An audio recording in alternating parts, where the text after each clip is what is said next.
What is going on, guys? We're talking about Better Call Saul Inflatable spoiler review, and I gotta say, this is a very, very interesting episode. It sets up very interesting things along the lines that we all know, if you've seen Breaking Bad, does not pan out. It does not pan out. What we had in this episode, we had Jimmy. We had Jimmy trying to get fired at his firm. He ends up doing successfully that. We had Kim struggling with staying, either going with Jimmy and what he proposed, which I'll get to in a minute, or going with this other firm, getting this great benefits, this other job. Now, what Jimmy came to Kim with is basically he said he was gonna get fired. He was trying to get fired because he needed to get fired in order to get his bonus money. If he quit, he can't have that bonus money that they offered him. So he got fired. So he offers Kim, he tells Kim, listen, we could be our own bosses. We could start our own firm. Why don't you come with me?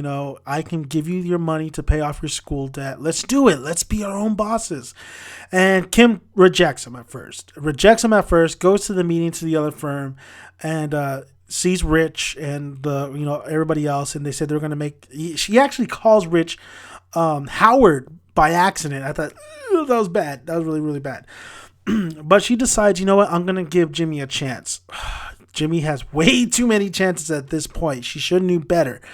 But she wants to be her own boss, basically. But she tells him, I don't want to be, I want to be separate. It's going to be the McGill and whatever her last name's branch. I'm my own, you're your own. So we're not truly partners. We're just, we're practicing our different practitioners.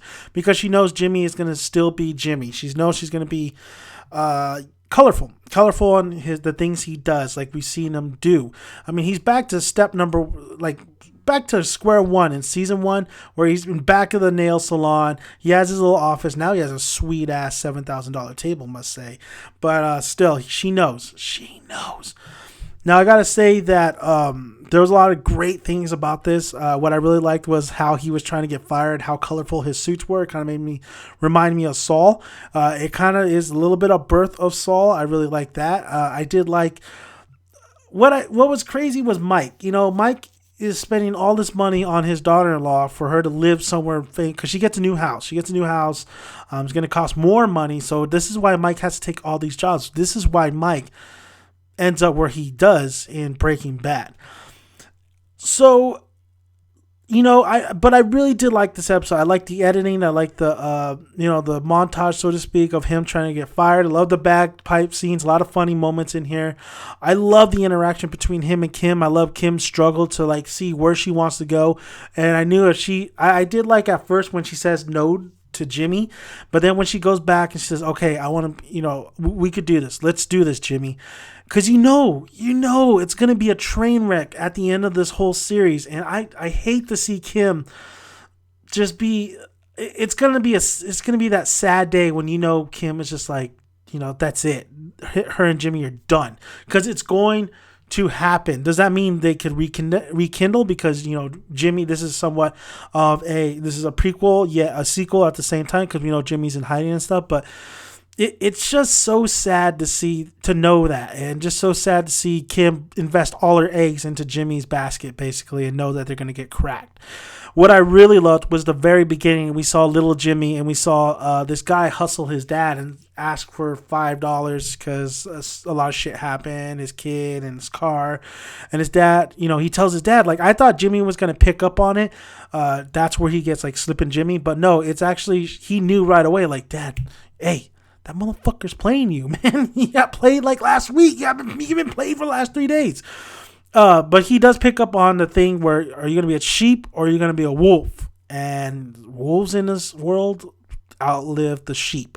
So we see, at first I was like, okay, it wasn't him that got all that money out of the fucking register. It was actually these guys who were hustling the dad.